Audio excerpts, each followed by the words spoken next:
This is Fischer Smith of Smith's Fishing Outdoors, and today we're going to be talking about our favorite baits that we usually throw in September, early fall time period.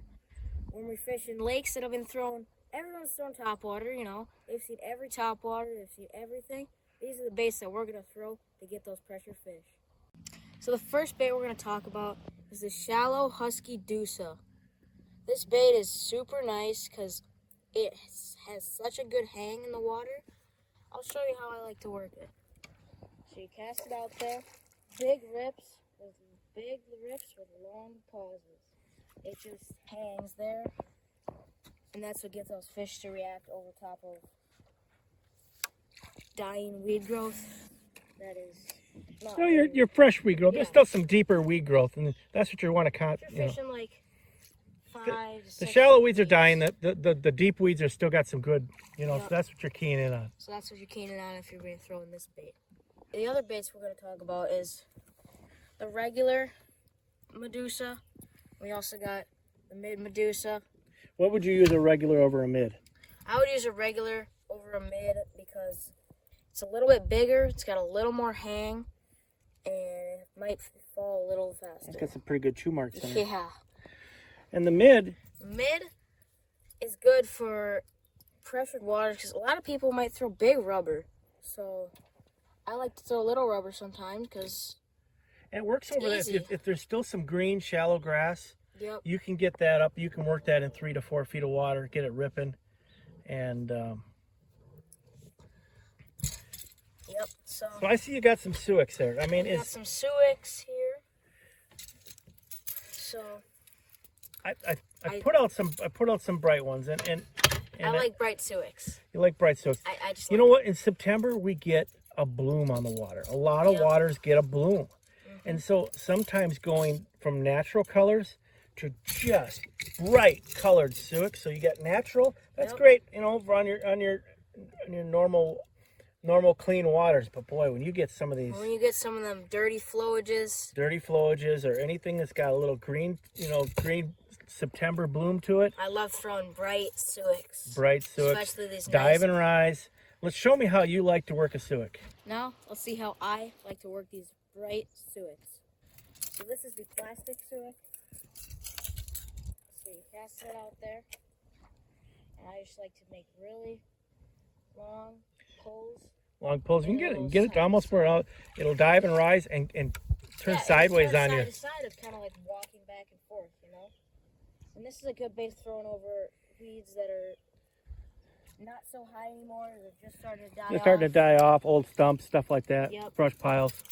So let's get into the next bait. Another alternative to the suic is the Kodiak Navin by Chaos. This is the 8-inch Kodiak Navin. Another bright color, obviously. This works it has a little more side-to-side work than the suic. As you can see, might not go as deep. It'll go side to side a little more. Got a belly roll to it. Yep. It's got a little. Kind of like I like to call it a glide bait and a jerk bait mix. Yep. You can put a weight in there too and get it to really hang too. It's got a little weight insert in there. So neat bait, but make it go deeper. But Chaos makes that bait. Chaos makes a great Kodiak Navin. Let's get on the next bait. So let's talk about jerk baits. Either you're throwing the crane bait or the Chaos CXT. They're both really good jerk baits. Big Guy makes a really good one too. Slammer makes a good one. Yep. There's a lot of them out there. A lot of different companies, but these are just the main baits that we throw. They're really good for rip. What I like to do is rip, pause, and I'll show you that right now. So with like CXTs like this, I like to go jerk, pause. Jerk, pause. Jerk, pause. And the fish, they just come up and eat you on that pause. Caught a lot of fish. Water temps get in that 60 to 50 to 70 degree water temp. Minnow baits can really trigger them. September. Smoking through some of that old weed growth. Yep. Another one of my favorite September baits is the Red October tube. This happens to be the small ninja tube, And as you can see, this one's been crunched a few times, so I like throwing it. I'm going to show you how I like to work this. So this is a little bit of a faster fall. So you can see it goes side to side too.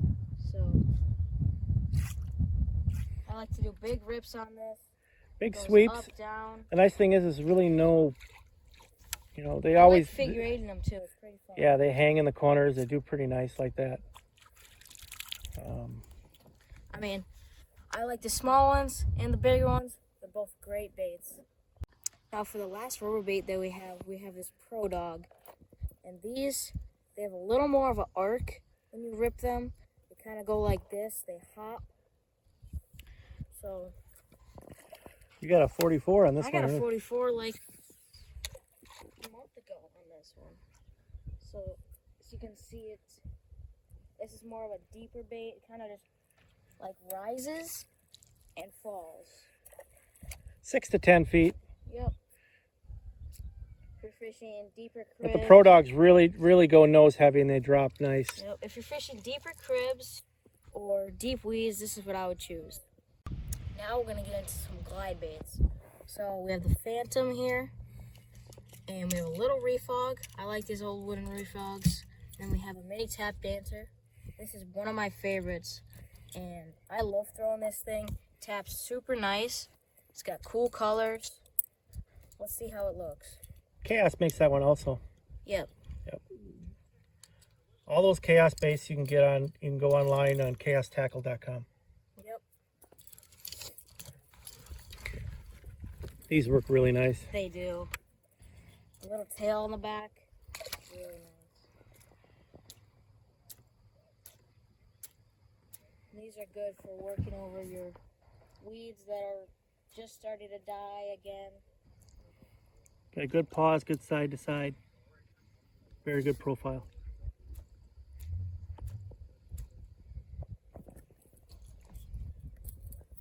Let's get into topwater. Now we're going to talk about my favorite subject, September topwaters. Here we have an XL chopper by Lee Lures.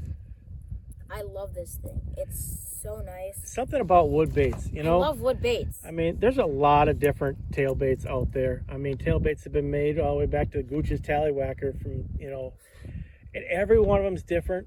They all got different sounds. They all got, some got brass bushings in them, everything that, you know, to make it different, you know. This one's got more of a heavy pop, and it's also got metal that tail. Plop. Yep. Let's see how this one looks.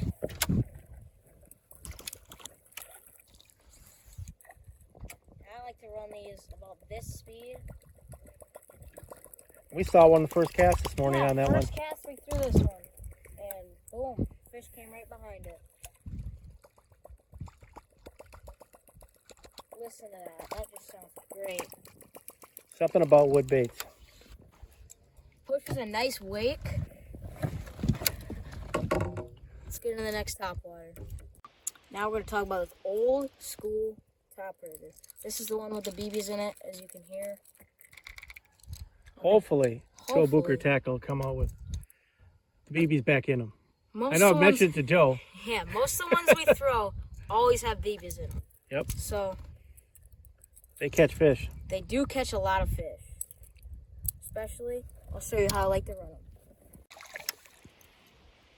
So, I like to cast them out. Oh, that's a plus, yeah.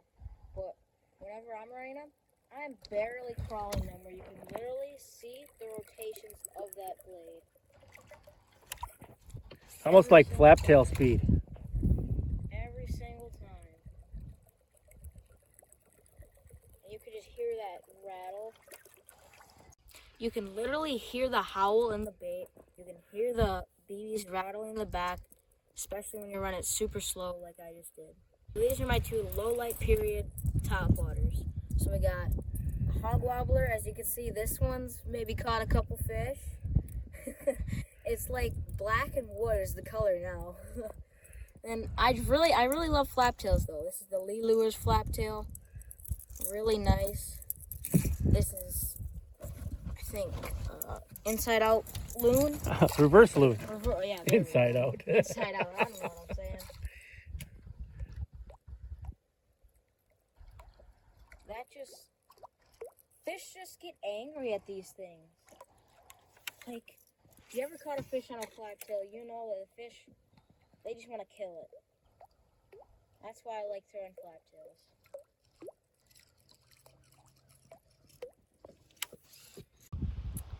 So now we're going to get into bucktails. I'm sure most of you have thrown double tens. I mean, I throw them too. They're really good bucktails. But every once in a while, That one's caught a lot of fish. it has. The old Musky I've mayhem. seen a lot of fish on Yep. this one. But Yep. every once in a while, they might not be eating this big a bucktail. So I like to switch it up to maybe a little single 8. Nickel on black. Nice color. And these chaos tails are really nice. And another bait I like to throw is, again, Trilogy. Little Trilogies, big Trilogies. And just the different sizes of the Trilogies we found make a big difference. But We found that all of them have different sounds. So, like, some people, you might think that one bucktail has the same sound as the other. No, they all have different blades, different parts. when do you throw a single over a double? I usually throw a double when I'm fishing shallower water because it has a little bit more lift because both those blades lift it up a little higher. I throw the single when I'm fishing 3 to 4 feet of water. Now I'm going to show you some of my September best figure 8 tricks. Let's see how this Trilogy looks. Trilogy is one of my favorite baits for my type of figure 8s. So what I do is I come in really low. Why do you like them better? Because they come in real low? They come in low. They don't have the lift as a regular blade. Lift is a double 10. Yep. So you come in really low. You come in low, your rod tip in the water. Come in low. Come around that corner right there. And you just flare the blade out. Come up and slow it down right on that corner. Fish. I like how you got 2 hands on it, and a lot of people try to, one hand figure 8s, but I don't hold it like that. no, you use the rod butt. That's a 8.6 or 8.10. 810 heavy. Elk River. But you got 2 points of contact. You got power. So if you got one hand out there, you're not going to be able to drive that fish very well. Yeah, and most of the fish that I catch on this figure 8, I mean, every once in a while they'll eat right on that edge, but all the time they come up and eat me right on that corner when I slow it down because I think they're right behind it. They see that bait slow down, and they come up and they're just like, oh, I have to eat it, So that's how I like figure 8 in the fall. Well, that's not all the baits that we use for the fall. But those are just most of our favorites. So I hope you learned something on how to work a bait or baits that you might not have thrown. Hope you guys have a great month of fishing this September. And we're almost at 2,000 subscribers. So if you've checked that video out to win a rod, go check it out to see if you can win a rod. As soon as we hit 2,000 subscribers, we're going to give away that rod to one of you guys. It's a nice rod. It's a nice Elk River 8.6. Very similar to what you're using right there. Yeah, The new Patriot series is even lighter. Yeah, I kind of wish I had used it, but I know, it's really nice. It's really nice. It's got the Revolution grip to it, too. Yep. So please make sure to like, subscribe, and we'll see you on the next adventure.